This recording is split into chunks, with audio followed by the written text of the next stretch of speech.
हम आज के वीडियो में फैट लॉस के हर इम्पोर्टेंट एस्पेक्ट को ब्रेक डाउन करेंगे।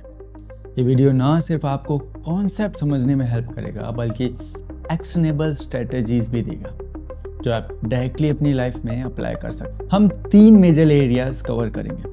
1 NEAT non exercise activity thermogenesis और कोल्ड एक्सपोजर का फैट लॉस में रोल। सेकेंड HIIT और MICT दोनों एक्सरसाइज मेथड्स का कंपैरिजन और कौन सा आपके लिए बेटर है। थर्ड स्टबबोर्न फैट और स्पॉट रिडक्शन कैसे कर सकते हैं। अगर आप जेन्युइनली इस साल फैट लॉस करना चाहते हो तो ये वीडियो पूरा ज़रूर देखें। चलिए शुरू करते हैं। What is fat loss? Fat loss एक मेटाबॉलिक प्रोसेस है जिसमें आपकी बॉडी स्टोर्ड फैट को एनर्जी के लिए ब्रेक करती है। लेकिन ये कोई एक चीज़ नहीं है जो रैंडमली हो जाती है। ये पूरा सिस्टम टाइटली रेगुलेटेड है। Let's understand fat oxidisation process. आपके फैट सेल्स ट्राइग्लिसराइड स्टोर करते हैं। जब बॉडी कैलोरी डेफिशिएंट में होती है तो ये ट्राइग्लिसराइड ग्लिसरॉल और फैटी एसिड में ब्रेक होते हैं। ये फैटी एसिड माइटोकॉन्ड्रिया में जाते हैं जहां ये एनर्जी के लिए बर्न हो जाते हैं। समझो कि माइटोकॉन्ड्रिया एक फर्नेस की तरह है जो फैट को हीट या फिर एनर्जी में कन्वर्ट करता है। TDEE यानी कि टोटल डेली एनर्जी एक्सपेंडिचर। आपका daily calorie burn 3 major factors पर डिपेंड करता है। फर्स्ट मेटाबॉलिक रेट, जो एनर्जी आपकी बॉडी रेस्टिंग स्टेट में बर्न करती है बस जिंदा रहने के लिए। सेकंड एक्सरसाइज एक्टिविटी, जिम या वर्कआउट से जो कैलोरीज बर्न होती है। Third NEAT non exercise activity thermogenesis, यानी डेली मूवमेंट जैसे घर के काम, वॉकिंग और इवन ठंड में ठिठुराना, फिजेटिंग। अगर एक पर्सन डेली 2000 कैलोरी कंज्यूम करता है और उसका TD 2200 कैलोरीज है तो वो कैलोरी डेफिशिएंट में है, जो कि फैट लॉस के लिए ज़रूरी है। नीट का रोल बहुत अंडर एस्टिमेट किया जाता है पर इसका इम्पैक्ट बहुत बड़ा है।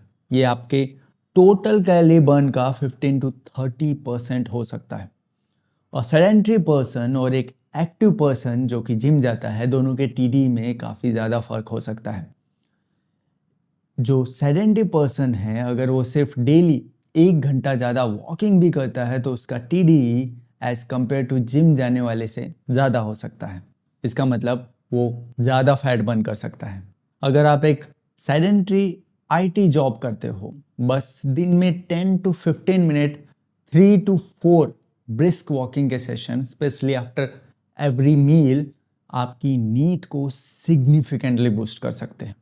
अब बात करते हैं एक फैसिनेटिंग कॉन्सेप्ट की, कोल्ड एक्सपोजर। कोल्ड एक्सपोजर का मतलब है अपनी बॉडी को कॉन्शियसली लो टेम्परेचर में एक्सपोज करना, जैसे कोल्ड शावर या आउटडोर कोल्ड एनवायरनमेंट में नंगा भागना करते हैं ना लोग आजकल। रील्स में काफ़ी ज़्यादा फेमस हो रखा है cold exposure. Well, cold exposure कैसे वर्क करता है इसे समझने के लिए पहले जानिए types of fat in the human body. First, white fat, body का मेन फैट स्टोरेज। ये वो फैट है जो बेली और थाइज में स्टोर होता है। ये रिजर्व्ड एनर्जी है लेकिन मेटाबॉलिकली कम एक्टिव है। Second, brown fat. Brown fat mitochondria से भरपूर होता है जो सेल्स का पावर हाउसेज होते हैं। इसका काम हीट जनरेट करना है by process called thermogenesis. Third, peach fat. ये हाइब्रिड फैट है जो वाइट फैट को कोल्ड एक्सपोजर के जरिए ब्राउन फैट में कन्वर्ट कर देता है। इसको एक्टिवेटेड करके आप स्टबबोर्न फैट को रिड्यूस कर सकते हो। कैसे? इस पे हम वीडियो में आगे अच्छे से बात करेंगे। जब आपकी बॉडी कोल्ड एनवायरनमेंट में शिविर करती है तो ये मेटाबॉलिज्म को फास्ट कर देता है। शिवरिंग से सुकीनेट मॉलिक्यूल रिलीज होता है जो डायरेक्टली फैट ऑक्सीडाइजेशन को एनहेंस करता है। कोल्ड एक्सपोजर प्रोटोकॉल, अगर आपने पहले कभी कोल्ड शावर या आइस बात नहीं किया है, मेरा सजेशन रहेगा स्टार्ट करो 2 to 3 मिनट्स के शॉर्ट सेशन से, weekly 3 to 4 times. Cold exposure के बाद लाइट एक्टिविटी जैसे कि वॉकिंग, स्ट्रेचिंग या योगा नीड को इंक्रीज करता है, जिसके बारे में हमने पहले बात की। The science of exercise, no doubt fat loss exercise के थ्रू होता है, लेकिन कौन सी एक्सरसाइज ज़्यादा इफेक्टिव है? हाई इंटेंसिटी इंटरवल ट्रेनिंग या moderate intensity continuous training? High intensity interval training, HIIT means short bursts of intense activity followed by small rest periods.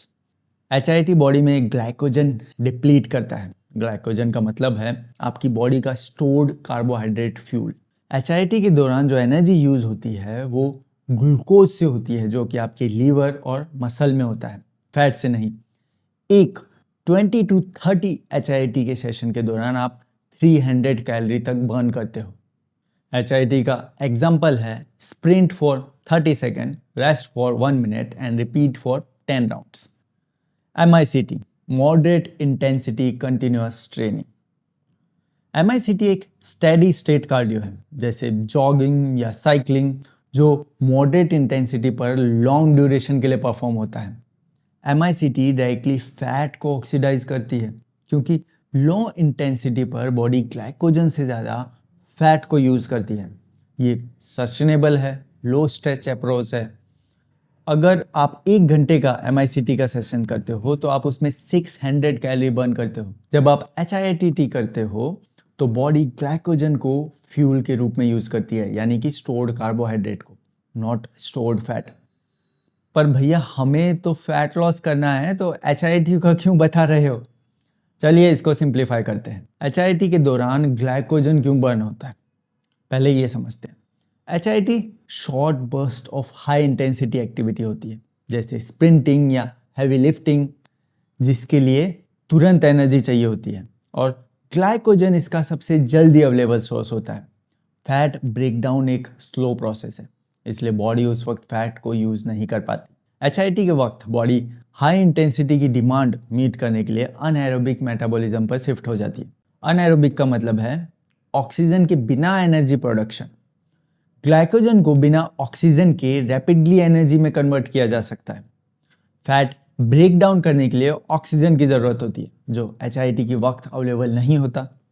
Actual HIIT session के टाइम फैट बर्निंग मिनिमल होता है, क्योंकि glycogen पहले use होता है।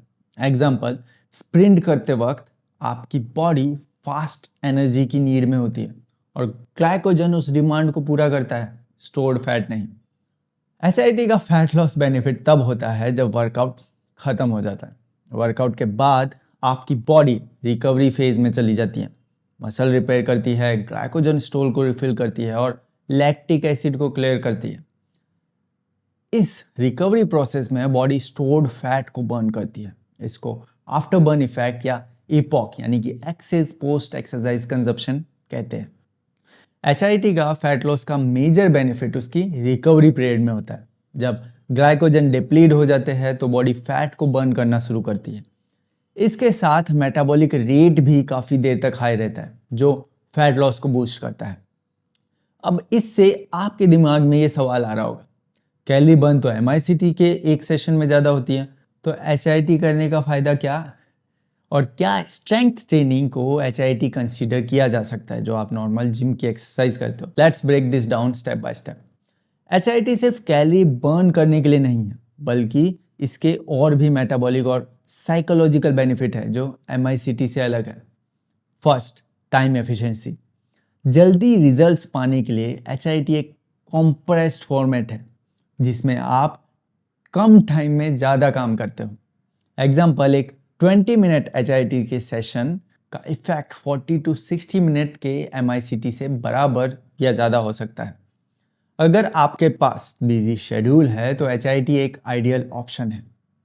Second, after burn effect.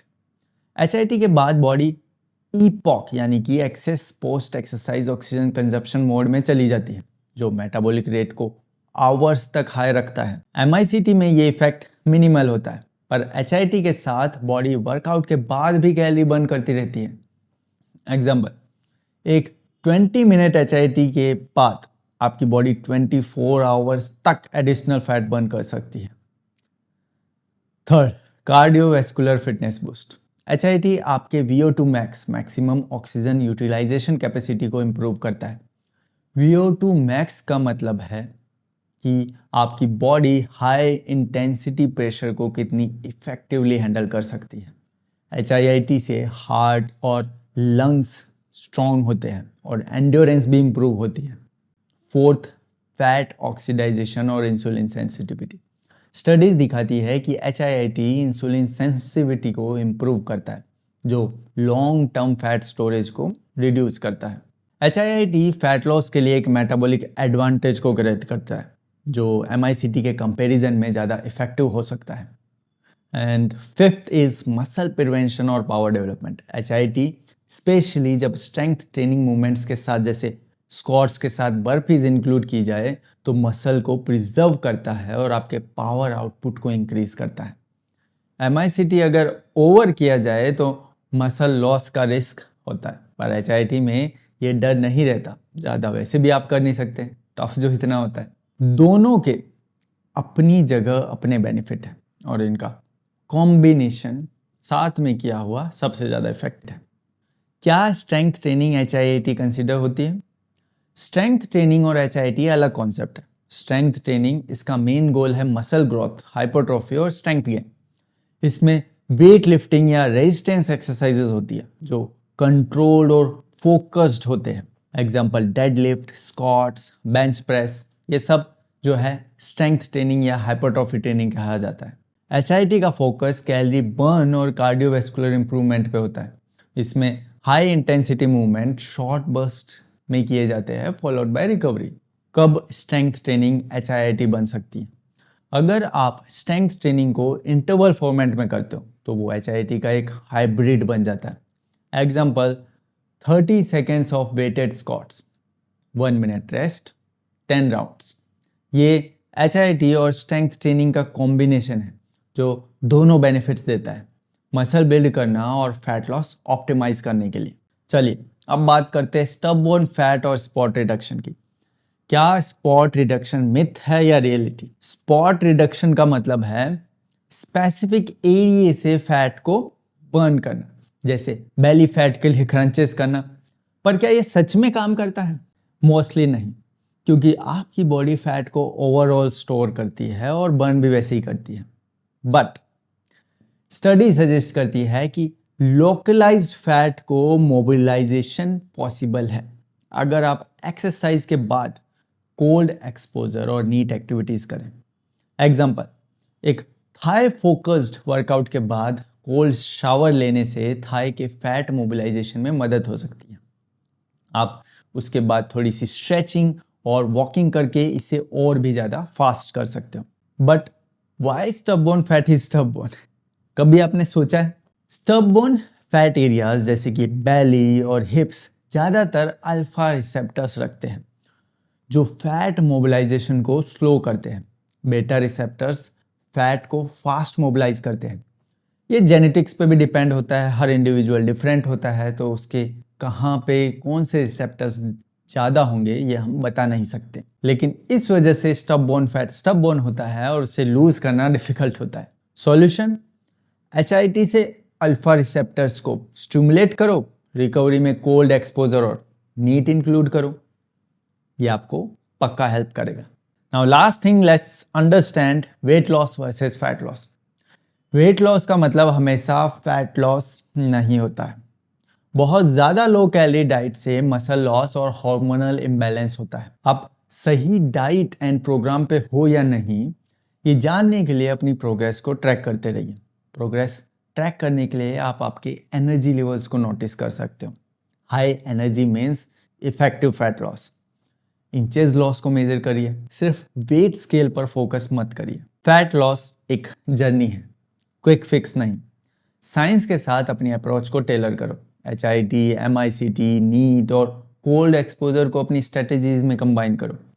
बस patience रखो और अपनी बॉडी को रिस्पेक्ट दो। फैट लॉस सिर्फ बेटर लुक्स के लिए नहीं, एक हेल्दियर लाइफस्टाइल के लिए होना चाहिए। मिलते हैं नेक्स्ट वीडियो में एक नए टॉपिक के साथ। जय हिंद।